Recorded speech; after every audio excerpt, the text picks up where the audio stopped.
बिस्मिल्लाहिर्रहमानिर्रहीम। क्लास 9 हम अपने लेक्चर के सेकंड पार्ट की तरफ में आपको खुशामदीद कहते हैं।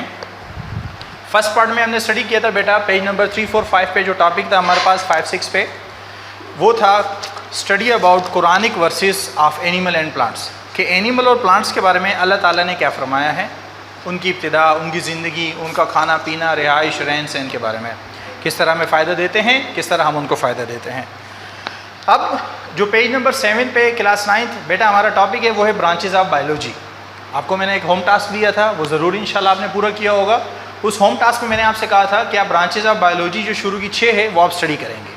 आपने ज़रूर स्टडी की होंगी और इंशाल्लाह उसमें आपको क्लियर भी हो गया होगा। बहुत सी चीज़ें ऐसी हैं जो हो सकता है आपको कन्फ्यूज़ कर रही हों, लेकिन इंशाल्लाह जब हम इसको अभी फर्दर स्टडी करेंगे बेटा तो वो आपकी कन्फ्यूजन दूर हो जाएगी। बहुत से स्टूडेंट्स ने ये भी मैसेज किया, उन्होंने कहा कि सर यहाँ ये कन्फ्यूजन थी, उसको हम आहिस्ता आहिस्ता दूर कर देंगे। सबसे पहली ब्रांच जो यहाँ पे डिस्कस की गई है किताब में वो है मार्फोलॉजी। मार्फोलॉजी में जो पहला वर्ड आ रहा है वो आ रहा है मार्फ। मार्फ का मतलब होता है फ्रॉम, में से।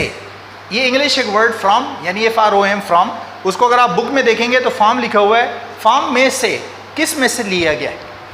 अब देखिए मार्फोलॉजी की जो डेफिनेशन है वो है एक्सटर्नल स्ट्रक्चर की study, external structure and characteristics of animals and plants. किसी भी पौधे या किसी भी जानवर का जो एक्सटर्नल स्ट्रक्चर है उसके बारे में स्टडी किया जाए, उसके करैक्टर्स, उसकी खूबियाँ, करैक्टरिस्टिक जो उसकी खूबियाँ हैं उनके बारे में स्टडी किया जाए। मिसाल के तौर पर मैं हूँ, अब मेरे बारे में अगर आप लेंगे तो वो एनिमल्स में आएगा, या हम हैं और आप हैं। अब एनिमल्स में जब वो आएगा तो हम उसके स्ट्रक्चर के बारे में स्टडी करेंगे। हाथ है, आँखें हैं, कान है, नाक है, जिस्म है, पाँव है, पूरे के पूरे ऑर्गन्स बने हुए हैं। और फिर करैक्टरिस्टिक, खाना पीना, उठना बैठना, चलना फिरना, ये सारी की सारी चीज़ें उसमें शामिल है। तो किसी भी पौधे और किसी भी जानवर के करैक्टरिस्टिक्स और स्ट्रक्चर के बारे में स्टडी मार्फोलॉजी। Second cytology. अब देखो ये नाम से ही साबित हो रहा है बेटा कि ये साइटोज यानी सेल के बारे में पढ़ाया जा रहा है। Structure, function and composition of cell and cell organelles के बारे में स्टडी होगी कि स्ट्रक्चर सेल का क्या है, सेल का फंक्शन, काम क्या है, कंपोजिशन, सेल बना किस किस से है, सेल ऑर्गेनल्स, जो सेल के अंदर जो ऑर्गन्स होते हैं छोटे, जो ऑर्गेनल्स के नाम से पहचाने जाते हैं, उनकी स्टडी के बारे में। मिसाल के तौर पर आप प्लास्टिड्स के बारे में पढ़ते हैं, उसमें आपने कैसे क्या है, किस काम के आता है। आप न्यूक्लियस के बारे में पढ़ते हैं, राइबोसोम्स के बारे में पढ़ते हैं, माइटोकॉन्ड्रिया के बारे में पढ़ते हैं, सेल वॉल जो है वो किस चीज़ से बनती है और उसका फंक्शन क्या होता है। ये सारी की सारी स्टडी साइटोलॉजी में आ गई। सेकेंड, थर्ड हमारे पास आ गई फिजियोलॉजी।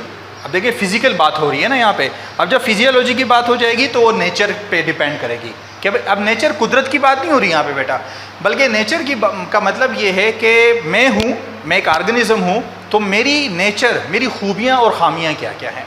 अब देखें study function of different parts of living organism. अब मेरे डिफरेंट पार्ट्स हैं। आई, इसकी नेचर क्या है, देखना, साइट है। टंग जो ज़बान है हमारी, उसका जायका, वो जायका चखने के काम आती है। अल्लाह रब्बुल इज़्ज़त ने हमें एक बहुत बड़ी नेमत से नवाजा है। अब इसी तरीके से पौधों को आप देख लें, पौधे की रूट्स हैं बेटा।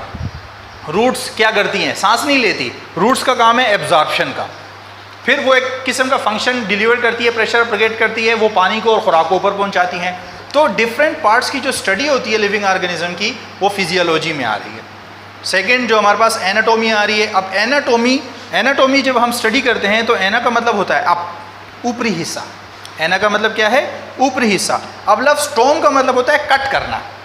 अब ऊपरी हिस्सा कट करना, अब इसको हम कैसे एक्सप्लेन करेंगे। स्टूडेंट्स ने सवाल किया कि सर एनाटोमी, अब कट का मतलब, बेटा कट का मतलब ये है कि internal structure of organs of an organism. किसी भी ऑर्गेनिज्म के अंदर जो ऑर्गन्स मौजूद हैं उन ऑर्गन्स का इंटरनल स्ट्रक्चर स्टडी किया जाए। फॉर एग्जांपल हमारे अंदर जो ऑर्गेनल्स मौजूद है उसमें हमारा हार्ट ले लें आप बेटा, हार्ट सिंपल ले लें। अब हार्ट हमारा आउटर एक्सटर्नल स्ट्रक्चर तो नहीं है ना, हार्ट जो हमारा है वो इंटरनल है, इंटरनल ऑर्गन है। अब जब हम यहाँ से अपने चेस्ट को कट करेंगे और ऑर्गन को लें, ऑर्गन क्या है, हार्ट, लीवर, ठीक है बेटा, किडनी, स्टमक, ये हमारे क्या है, इंटरनल ऑर्गन्स हैं। अब इन ऑर्गन्स का जो स्ट्रक्चर है उसको हम स्टडी करें तो वो किस में आती है, एनाटोमी में, यानी ऊपरी हिस्से को कट करना, हमारे ऊपरी हिस्से को कट करना है।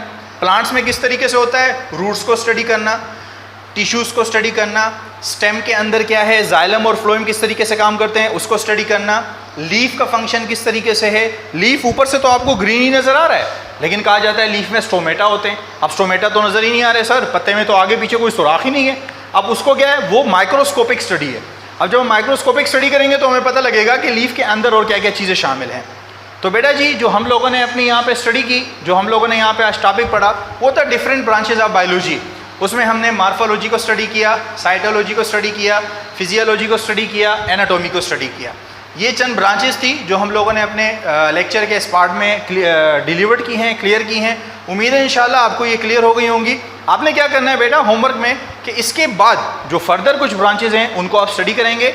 इंशाल्लाह अपने अगले लेक्चर में हम उनको भी डिलीवर कर देंगे और एक्सप्लेन कर देंगे। बहुत शुक्रिया।